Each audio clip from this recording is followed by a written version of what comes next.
Welcome to REST, which stands for Resiliency and Empowerment Seminar today. I am your host, Susan Gans, and I am the founder and strategic advisor for Gans Strategic Solutions, where we work at the intersection of business and human behavior. This show is about hearing from leaders of small, mid-sized businesses, other community leaders, and nonprofits.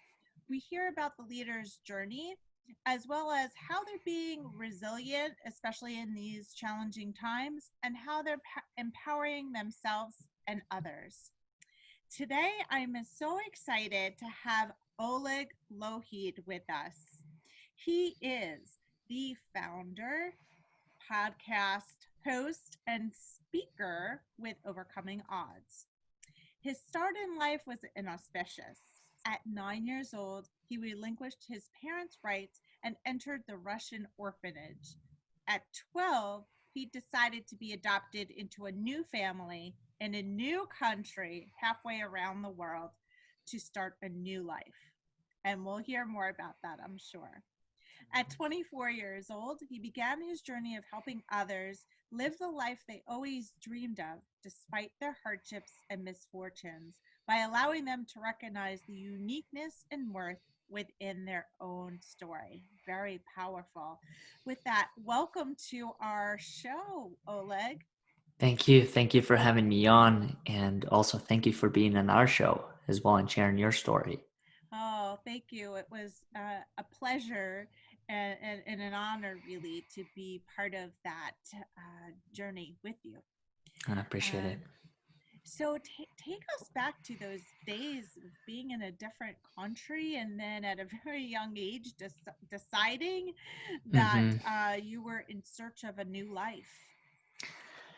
It seems like it's been planets away by now, those experiences. And I think that's the beauty of constantly working on yourself and reframing the circumstances not for what they were, but what for you aspire them to be. And the reason why I say that I feel planets away from some of those early instances is because of the work that I've done in helping myself understand that whatever the circumstances I was born into do not have to be the circumstances that I live in the present, and certainly don't have to be circumstances that determine my future. So, my start in life, as you might be able to tell by the name, is I was not born in this country. I was born in Russia and had lived there for the first 12 years of my life. And out of those 12, 9 were, I guess you could say, under the roof of a traditional family household. And that is with my mom and my sister. My father was absent from birth, and there's still some mixed stories as far as who he was and where he was at that given time. My mom battled with alcohol for a good portion of her life. And for those that might be able to relate who are listening to this, it's a very difficult lifestyle to manage, especially as a young kid, because your sense of stability is gone and your foundation becomes one of, in my case, my sister and ultimately myself. And so those moments, I'll never forget those moments of having conversations with my mom when she would tell me Sana would change. Mm. And that day can't turn into a week, a month, a year, and that change never came. And what it made me realize, and those moments and years taught me, is the importance of continuing to believe in yourself, no matter how difficult the circumstances may become. And that's, I think, one of the biggest reasons why I was able to make the decision, or maybe was presented with this opportunity as a 9-year-old kid, to go into an orphanage and to give up the family I was born into, was because I continued to believe that there was something bigger, there was something greater, and there was something better for the future that I had. And that's what I think really what helped me make that transition at a young age and make that what seems to be an impossible choice and go into an orphanage and start that new life. Yes. Where do you think this inner strength came from?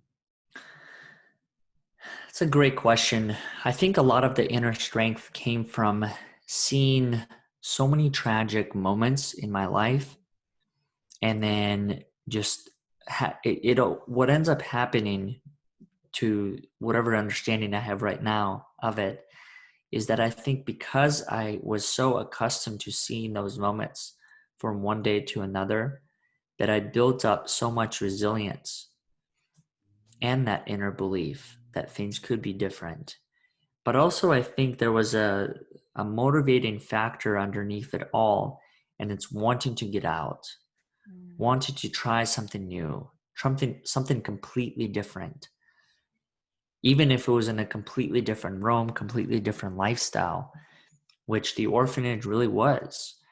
I mean, living within that experience, whatever I envisioned was part of a family. It was a very different style. Yes, we did have caregivers that were supposed to play the roles of our parents, and some did, but then there were also some that didn't, some that just strictly followed the rules and the guidelines. And so that trust and emotional connection or love was really non-existent between some. And that's where I think the biggest difference that I would say, as I'm reflecting upon my experience now, that I noticed between living in a family under one roof and living in an orphanage, the elements that were missing. and then how was the transition from the orphanage to a new family? That was a challenge. That was a big challenge, and the biggest, I wouldn't even say the biggest challenge of it, because there were so many challenges that were equally as difficult. When I came to the States at the age of 12, one of the things that I had to learn was English. And for those who say English is one of the easiest language to learn, I have to call them out on that. And it is extremely challenging. English is a very complicated language because it's so different compared to Russian, for example. In Russian, there are multiple conjugations of one word. In English, it's one thing and that's it. Desk. It's not masculine, feminine, it just is. So when I came here and I started to learn the language, the challenge that I experienced was that when I got here in 2005 and I was put in sixth grade, it's not that I was given time to just learn the language, and then once I get a grasp of that, I can move on to the other subject. Everything was thrown at you at once. So learn the language, understand how your family dynamics going to work. How do you make friends in a country where you don't speak the language of your classmates, and perform well in school? And in sixth grade, in my opinion, this is my understanding of how the school systems work. In sixth grade, you're not really in sixth grade because you're preparing for eighth grade. And when you get into eighth grade, you're already preparing for college. You're already being asked the questions of where do you want to go to college. And when you when you start college, the question is, what do you want to do for the rest of your life? So there's so much accelerated learning that happened at the time, which just only added on to all the additional challenges that I had to go through. So it took me about 3 to 4 years, I think, maybe even a little bit longer, to get a grasp of the different areas. And I think the things that have really helped me transition from every one of those phases and gain the understanding that I had to was my continued belief in myself that I can do it, and also a lesson which I think my birth mom had unspokenly taught me. And it's that ability to go into situations and persevere beyond whatever the challenges that may be, and continue to tell myself internally that just because I had received a no, or just because I haven't found the way to get through X, Y, and Z right now, that doesn't mean that's the ultimate answer. There's other ways, there's other channels to get to that thing that you envision. So a lot of it goes back on self. I think will to literally persevere and to find the answers that I needed. But I will also say that in addition to those things, my parents played a very big role as far as the influence that they had on me in really just creating a space where I can openly discuss the different challenges I was experiencing and also help me understand the world, not only through their lens, but also give me the space to understand it through mine. I was going to ask you about your support system, and that's wonderful that Mm-hmm. your parents were there for you and patient with you with everything that you were Mm-hmm. going through. Did you have other influences in your life at that time, or other um, mentors or sponsors, if you will, during that time and up through today? Mm-hmm.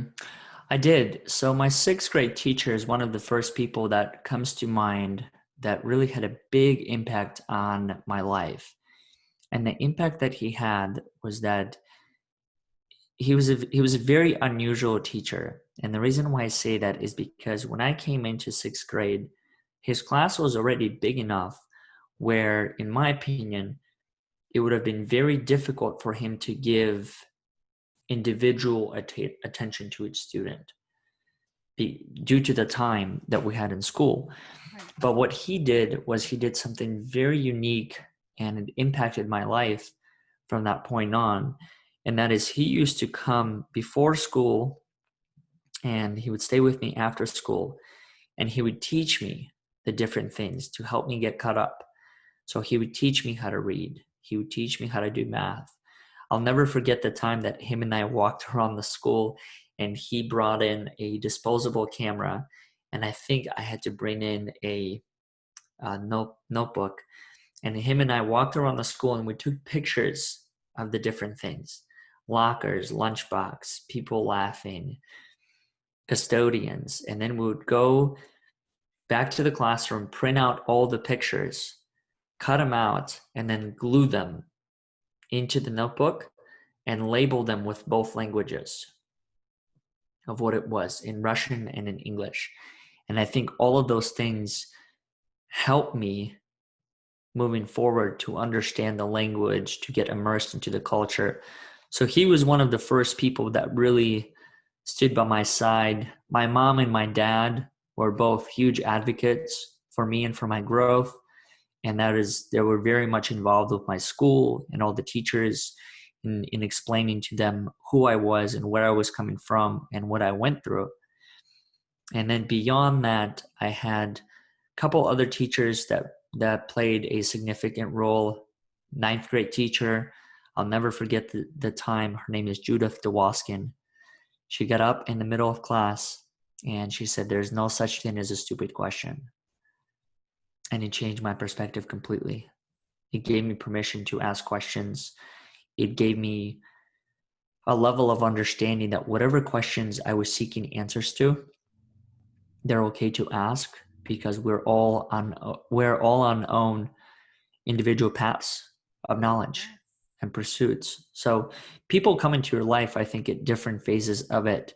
And the other thing that I'm learning now is that the more that I choose to tune in to who I am and what I'm trying to do in this world, there will be other people that come and influence your life in ways that you didn't even know were possible.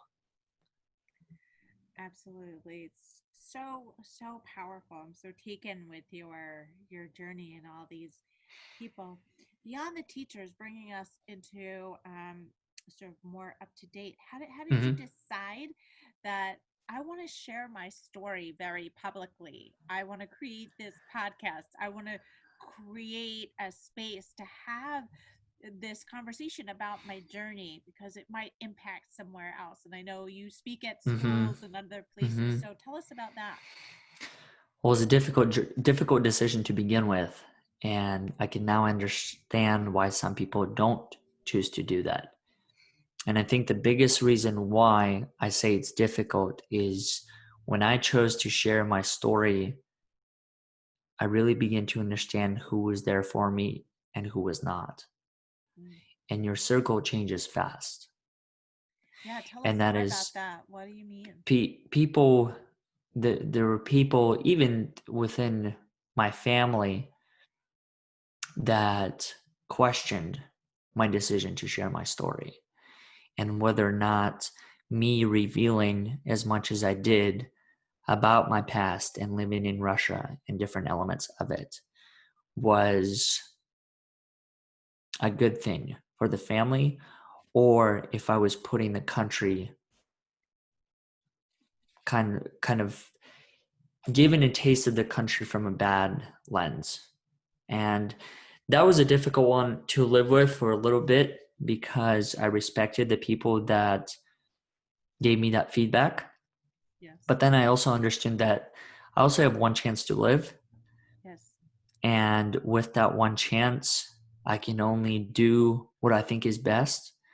And that's where I finally understood the importance of not letting someone else's opinion become my reality. And that's whatever someone else views through their lens, it doesn't have to be the same way that you view your own world. So when I started to share this story publicly, one of the first people that I shared it with was someone that I had felt very comfortable with. And it was a great friend of mine from Ann Arbor, Michigan. I remember the time him and I were driving to the mall, and halfway through the drive, I broke down. I broke down, and I don't remember what he had said that triggered this particular memory, but I remember we pulled over into the parking lot, and I had told him the story how I was missing my birth mom. Oh, And I had told him that story and how I felt hopeless, that there was nothing I could do to see her again, because I literally was halfway across the world from her. yes. And what he did was something that really put me on this trajectory, and that is he created a space for me to be heard. Mm, He didn't say anything, he didn't do anything, he just sat there and listened. And I think the difference between that, what he did, was that he really tried to listen to understand and not listen to respond. And that was a big difference for me, what he did. And it gave me enough confidence to share that story with other people, other close friends, relatives, family. And then a couple of years down the road, I noticed myself sharing the story with complete strangers in rooms where I knew judgment may be a thing. mhm. And so it's not necessarily, I think, one of the misconceptions I had was I thought that just because I had shared it with my relatives and friends, that this concept of judgment was going to be gone. Judgments, it's always there, I think. But I'll also say this, I also think that there are healthy elements of judgment. And what I mean by that is judgment not as a comparison of yourself to other people, but a comparison of yourself to who you were yesterday, and seeing how you can judge or compare that progress of where you are today. So my story has evolved quite a bit throughout the years. I remember when I first started sharing it, I would take people into the deepest and darkest moments of it all. Yes. And then I learned that there are other ways to tell that story, that not everyone is ready to meet you where you're at. Yeah. But at the same time, I'll also say this, whenever I get asked, where do people start? What's the first step that people should take? And I always say that every journey is different from the other ones. And so wherever you have to start, that's where you have to start. So for me, I had to start by taking my friend through this whole journey of how I felt about my birth mom and all the memories that I shared with her. Whether or not it was the best approach, there was no way of knowing. Right. But over time, I learned how to tell which elements to share and how deep do I take people in. And if I do take people deep into an experience, I also understood that, well, now I have to take them out. Now I have to take it out. And that is like, what are the lessons learned? What are the takeaways? Because that's I think, one of the things that happens sometimes in sharing of our stories is we'll take people in to a very deep experience or deep hole, Yes. but we don't let them climb out. We don't give them guidance. Yes. And I think it's so thoughtful of you to take them through your story very authentically and also take them out the other side to let them Mm-hmm. know that there are ways to overcome those odds. Yeah. Point to the thematic of your what you're doing now is I've been in situations where I've heard speakers and they've gone down to a very dark place and they weren't sensitive to how the audience might experience it. Mm-hmm. And I felt it was almost irresponsible of the speaker and the organization that was hosting to sort of leave the audience kind of hanging out there. And then she said, "Oh, but everything's okay." It was such a it was so misguided in Mm-hmm. so many ways. So I really honor you for having that sensitivity. You just have such a high emotional quotient, and Mm-hmm. it'll serve you very well in life. And I also think it is beautiful that your friend held that space for you, to really just listen, to tell you, to communicate through his listening that you're being heard, Yeah. that he saw you for who you are, he heard you for who you are, so all those senses became very heightened. So And that's, I think, the beauty of it. And I obviously I'm not going to speak for all people, but I'll speak for myself. At the core of it, what I've understood through my journey is it's as simple as wanting to be heard, to be seen, and to be appreciated.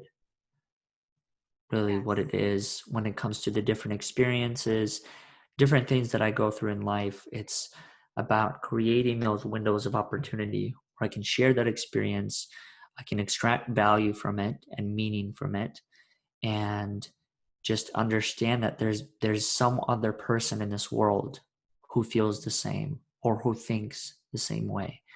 And I think that feeling of you're not alone can go a very long way in this life and in this world. Absolutely. So through your story shared so far, Mm-hmm. you've talked a lot about resiliency. Can you talk about empowering? And we've heard how you've empowered yourself, but how do you Mm-hmm. empower others, especially through your stories that you tell? Well, one of the biggest things that I try and communicate to people is I share different lessons that I've learned throughout my life. And one of those lessons is I'm a firm believer that you are not defined by the circumstances that you were born into. And the reason why I say that is because through my experience, when I look back on my journey and the different tragedies and traumatic experiences that have happened in my life, I understand that I was the one that had created the story around those experiences to begin with. Mm, And when I understood that, I also understood that because I am the creator, yes. therefore I can recreate them. I can reinvent them from a completely different lens. When you think about just any story, how it works is that there are multiple characters within that. And oftentimes, what I learned was that when I began to tell my story, I was almost in the victim role of it. Yeah. And then as I progressed throughout it, I noticed my character change. So I Mm, became the observer. I became someone who was looking at it from a bird's eye view, or the complete bystander that might have walked down the street and only heard 3 or 4 words of it. And so, in changing the different characters within that story and putting myself in those shoes has helped me understand that whatever the story that I once upon a time envisioned in my mind, it doesn't have to be the ultimate truth, because the truth is whatever you believe to be true. And therefore, that thing can change. So I believed X, Y, and Z to be true about my past 5 or 6 years ago, but I believe something different. It doesn't make the stuff that I believe in right now not true or not valid. right. It's all part of the truth. So that's what I started to do, is reassure people that whatever their past, whatever the circumstances they were born into, it doesn't have to determine your present or your future, that you can choose differently. And I think that's the beauty of it, is that we all have that choice. I'm a huge believer of it, is that we all have a choice to see and act differently. yes, we might have been through X, Y, and Z, but what do we do with it? How do we react ultimately? That's why when you look at the current circumstances or whatever other circumstances that we've experienced in forms of tragedy, and one of the things that has always fascinated me is how there are certain people that do different things when events like that, like COVID, for example, happen. And the question always becomes, what makes them different? How are they doing it? And what I've learned to, or how I understood them, is that they just chose to react to it differently.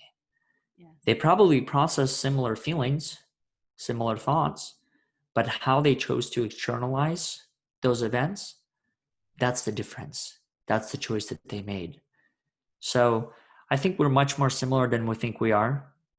I think when it comes to the different events, when it comes to negative self-talk, negative thoughts, I think we all experience them. Yes. But I think the difference is like, how do we choose to process them and how do we choose to externalize them? So that's what I always try and remind people. And then one other thing I share with people is that when it comes to your story or whatever the adversity may be, I'm a huge believer that as difficult as it was, there's something to be grateful for within that. There's a lesson, there's a takeaway that that chance or that situation gave you an opportunity to learn. And so I try and ask myself the question of, what is this here trying to teach me? And what is it helping me see differently? And then being grateful for it. Yes, those are uh, great approaches for um, getting those insights. Mm-hmm. Um, I'm telling my daughters, like, if they had a bad day or they had experienced a bad grade or something like that, the first question is, what do you learn from this Mm-hmm. experience, and to shift that mindset. And I think the earlier you learn that, the more powerful that tool set becomes Yeah. throughout throughout your life. And I love what you said about gratitude and going into gratitude. And I think that's so important, especially right now, Mm-hmm. where you can choose to focus either on the negative or choose to say, okay, I'm healthy, I have my family, I have a roof over my head, I have food on the table. I mean, there's, I could smell flowers. There, even small things like that mean a lot. Mm-hmm. And so very, very powerful. I remember the time when I was first introduced to gratitude, and I was listing off, I was given the task to list, I think, 10 to 20 things, and I Yes. could only think of five. Wow. And I could only think of five because I continued to focus on the external things. Yes. But really, when I thought about it, even the ability to breathe, to listen, to have a conversation, to think, those are all things to be grateful for because none of those are given. And at any given moment of our lives, any of them can be taken away. Yes. We never know when that moment comes. We never know how it happens. And that's where I understood that there's so much, or there was so much in life that I took for granted just because of my familiarity with it. My parents, for example, I think as I started to age more and more, Yes. it's not necessarily I put it on a back burner, but I didn't prioritize calling them every single week and just seeing how they're doing and continuing to kind of evolve that relationship even more.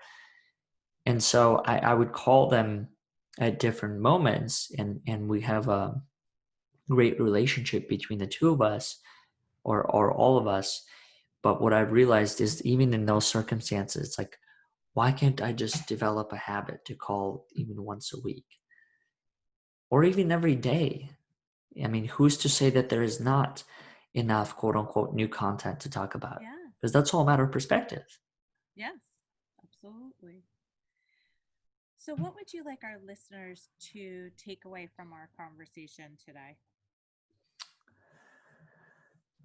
Well, I would say first is re-listen to the whole episode, and I love that that. no, I think that the biggest thing that I would like to remind people of is never say you can't do something in life.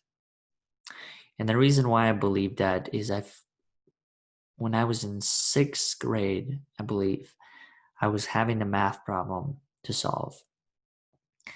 And probably like most other teenagers, I didn't actually want to solve the problem. Rather, I wanted it to be solved so I can Yeah. move on and go play with my friends Yeah. and do other things that were a lot more fun at that time than doing homework. And so I remember this story of coming up to my dad. He was sitting around the dinner table at the time. And I had said to him, "Hey, Dad, could you help me solve this problem for me?" But really, what I meant was, "Dad, could you solve the problem for me?"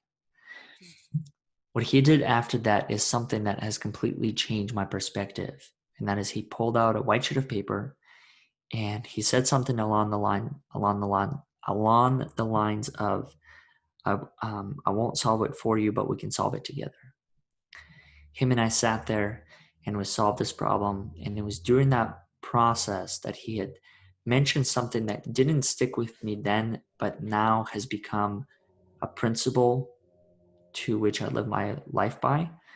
And that is, he said, "Son, never say you can't do something in life." And I think that's a very important thing to take forward. And the reason why is because oftentimes when you think about different stories that we craft in our own minds around a particular goal, dream, or aspiration that we're trying to achieve, and we'll list all of the different reasons. Let me put it this way. We'll list 1,000 different reasons why we can't achieve it, and yet we struggle with listing one reason for why we can. So most times I think we'll talk ourselves out of action. And in reality, we are the ones that are the authors of our story. We create that narrative. So whenever you face the situation of you can't do this or you can't do that, I always try and ask myself the question of, who says that? And even if it's another person telling you that, well, maybe they can't do it. Or maybe they don't think it's possible because they don't think the same way you do. Yeah. So I think this concept of you can't do this or it's impossible, I think those are all stories that we create in our mind. And just with a slight shift of our perspective, I think we can go more into the possibility. If there's anything that I would pass on to the listeners, it is that choosing to live more in the realm of possibility rather than things that are impossible in this lifetime. I love that. I think what you did was you highlighted that we have self-limiting beliefs, Mm-hmm. and when you let go of those, that's where the magic growth can happen. Mm-hmm. And thinking it stretch you to think about what you can do as opposed to focusing on what you think you can't do. Mm-hmm. Mm-hmm. So appreciate that. So Oleg, let us know how we can find you, because I want my audience to be able to reach out to you and find you. Absolutely. I think the best way that people can find me is personally would be through LinkedIn. And then for our company, probably can be found through our website, and that is overcomingodds.today, or any of these social media platforms, Instagram, Facebook, Twitter, whatever it may be, just simply searching Overcoming Odds. And you'll be able to find the different stories that people have shared, as well as a space for you to share your own story of working through or overcoming an adversity in your life. Podcast episodes that we host with different people like Susan, who have faced different challenges in their lives and been able to identify skills or lessons learned from those.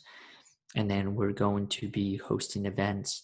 Due to the current circumstances, the platform is going to change slightly, having to go from in person to more virtual. So there are different ways to get involved with it and connect with us. It really just boils down to where are you at in your life and what are you looking for. Wonderful. So again, for that, our listeners, it's Oleg Lougheed in LinkedIn. It's overcomingodds.today Hmm. website, and all the socials, Instagram, Twitter, Facebook, etc. So thank you so much for sharing your journey and opening our eyes to possibilities and giving us a big permission slip to go into that realm of possibility. And for our listeners, we look forward to the next conversation.